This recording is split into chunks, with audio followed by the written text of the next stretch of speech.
Hi friends, ഇന്ന് നമുക്ക് braided hair style ചെയ്താലോ. അപ്പോൾ ഒരു സൈഡിലേക്ക് ബ്രെയ്ഡഡ് ചെയ്ത് നോക്കാം. ഓക്കെ, അപ്പോൾ ഹെയർ മൊത്തം ജടവാരി ഇതുപോലെ സൈഡോട്ടാക്കാം.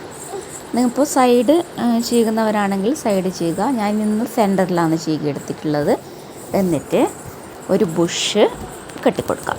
റബ്ബർ ബാൻഡ് ആണെങ്കിൽ റബ്ബർ ബാൻഡ്, എന്താണ് നിങ്ങളുടെ കയ്യിലുള്ളത് അത് യൂസ് ചെയ്യാം. എന്നിട്ട് ടൈറ്റാക്കി കൊടുക്കുക. ടൈറ്റാക്കി കൊടുത്തിട്ട് കുറച്ച് താഴിലോട്ട് ആക്കാം. നമ്മൾ ഇട്ട് കൊടുത്ത റബ്ബർ ബാൻഡോ ബുഷോ കുറച്ച് താഴിലേക്ക് ആക്കി കൊടുക്കുക. എന്നിട്ട് ആ ഗ്യാപ്പിൽ കൂടി മുടി ഉള്ളിലോട്ടിടാം. എന്നിട്ട് ഇതുപോലെ ടൈറ്റാക്കാം. എന്നിട്ട് എന്ത് ചെയ്യാന്ന് വെച്ചാൽ വീണ്ടും നമ്മൾ ഇട്ട റബ്ബർ ബാൻഡിൽ കൂടെ ഈ ഒരു ഹെയർ കൊണ്ടുപോവാം. എന്നിട്ട് കുറച്ചും കൂടി താഴിലേക്ക് ബുഷാക്കാം. പിന്നെ ഒരേ ഗ്യാപ്പ് എന്നല്ല കേട്ടോ നമ്മൾ ഉള്ളിലിട്ടിട്ട് ടൈറ്റാക്കിയും കൊണ്ടുപോവുകയും ചെയ്യേണ്ടത്. ആ ഇടയിൽ നിങ്ങൾക്ക് നോക്കിക്കോ, അടുത്ത ഗ്യാപ്പ് ഞാൻ എവിടെ ആക്കുന്നതെന്ന്. കുറച്ച് അപ്പുറം ഭാഗത്താണ്, സെയിം ഗ്യാപ്പല്ല, മുടി കുറച്ച് അങ്ങോട്ടാക്കിയിട്ട് ആ വേറൊരു ഗ്യാപ്പിൽ കൂടിയാണ് ഹെയർ ഉള്ളിലോട്ട് കൊണ്ടുപോയിട്ട് പുറത്ത് കൊണ്ടുവരുന്നത്. അങ്ങനെ നിങ്ങൾക്ക് എത്ര ലെങ്ത് ഉണ്ടോ ഹെയറിന് അതുപോലെ ചെയ്യാം.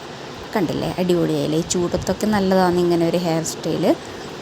പിന്നെ ഞാൻ മുകളിൽ നിന്ന് വരുമ്പോൾ കുറച്ച് ലൂസാക്കി കൊടുത്തിട്ടുണ്ട്. കാരണം ഇങ്ങനത്തൊക്കെ ഹെയർ സ്റ്റൈൽ ചെയ്യുമ്പോൾ എനിക്ക് കുറച്ച് മുടി അങ്ങനെ മുകളിൽ നിൽക്കുന്നതൊക്കെ ഭയങ്കര ഇഷ്ടമാണ്.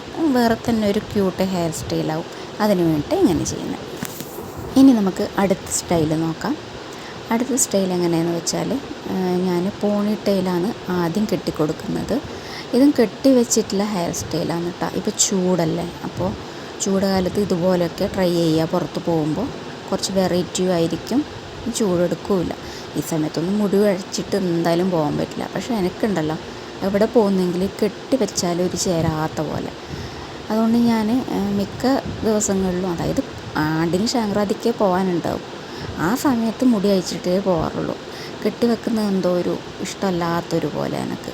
ചില സമയത്ത് ഇഷ്ടമാണ്, ചൂടെടുത്ത് അങ്ങനെ മരിക്കാനായാൽ മാത്രം കെട്ടാൻ ഇഷ്ടമാണ്. അല്ലെങ്കിൽ ഇങ്ങനെ വിട്ടു പോകാനാണ് ഇഷ്ടം. വീട്ടിലൊക്കെ കെട്ടി വെക്കും കേട്ടോ. വീട്ടിലൊക്കെ ഞാനിതൊക്കെ ട്രൈ ചെയ്യും. എന്നിട്ട് പോണിട്ടയിൽ കെട്ടി വെച്ചിട്ട് എന്ത് ചെയ്യുന്നതെന്ന് വെച്ചാൽ, ഞാൻ വീഡിയോ എടുക്കുമ്പോൾ ആൾക്കാർ അങ്ങോട്ട് പോയിക്കൊണ്ടേയിരിക്കും. അതാണ് നിങ്ങൾ ഈ പുറകു വശത്തൊക്കെ കാണുന്നത്. പിന്നെ എന്ത് ചെയ്യുന്നതെന്ന് വെച്ചാൽ, ഇപ്പോൾ ഞാൻ കാണിക്കുന്ന ഹെയർ സ്റ്റൈലിലെ ഹെയറിന് ഉള്ളില്ലാത്തവർക്കൊക്കെ ട്രൈ ചെയ്യാം കേട്ടോ. നല്ല രീതിയിൽ ഉള്ളിൽ കാണും. പോണി ടെയിൽ കെട്ടിയ ഹെയർ 3 പാർട്ടാക്കാം. 3 പാർട്ടാക്കിയിട്ട് ആ 3 പാർട്ടും പിന്നിക്കൊടുക്കാം. എന്നിട്ട് എന്ത് ചെയ്യാന്ന് വെച്ചാൽ, പിന്നിയ ഹെയറില്ലേ അത് കുറച്ച് അപ്പുറത്തും ഇപ്പുറത്തും വലിക്കുക. അതായത് പിന്നിയ ഭാഗം വലിക്കലില്ലേ, അങ്ങനെ വലിച്ചു കൊടുക്കാം.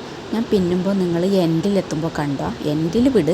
ഫസ്റ്റ് തൊട്ട് തന്നെ നിങ്ങളൊന്ന് നോക്കിക്കേ, ഒട്ടുമില്ല, തീരെയില്ല, തീരെയില്ല. അപ്പോൾ ഇതുപോലെയൊക്കെ ഹെയർ കെട്ടുമ്പോൾ കുറച്ച് തിക്കും കാണാൻ പറ്റും. ലെങ്ത്തും ഇല്ല, വോളിയമും ഇല്ല. ഹെയറൊക്കെ വിടുമ്പോൾ വോളിയം ഇല്ലതുപോലെയൊക്കെ തോന്നും. പക്ഷേ ഇതുപോലെ പിന്നി കെട്ടുമ്പോൾ ഒന്നും തീരെ ഇല്ലാത്ത പോലെ തോന്നും എനിക്ക്.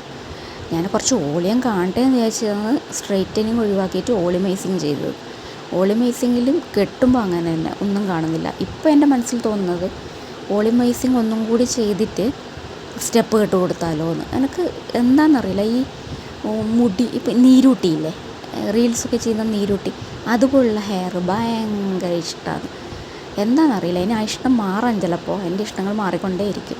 പക്ഷെ കറൻ്റ്ലി എനിക്ക് ആ ഒരു ഇഷ്ടം ഭയങ്കരമായിട്ടുണ്ട്. അപ്പോൾ 2 പ്രാവശ്യമായി ഞാൻ ഓളിമൈസിങ് തന്നെ ചെയ്യുന്നു. എന്നെങ്കിലും ഇനിയും സ്ട്രെയിറ്റനിങ് ചെയ്യാതിരിക്കില്ല. പക്ഷെ എൻ്റെ മോളും പറയുന്നത് സ്ട്രെയിറ്റനിങ്ങേക്കാളും ഓളിമൈസിങ് ചെയ്യുന്നുണ്ട് നമുക്ക്. കാരണം അത് കുറേ കാലമില്ല സ്ട്രെയിറ്റ് ചെയ്യാത്തത്, ചിലപ്പോൾ അതുകൊണ്ടായിരിക്കും.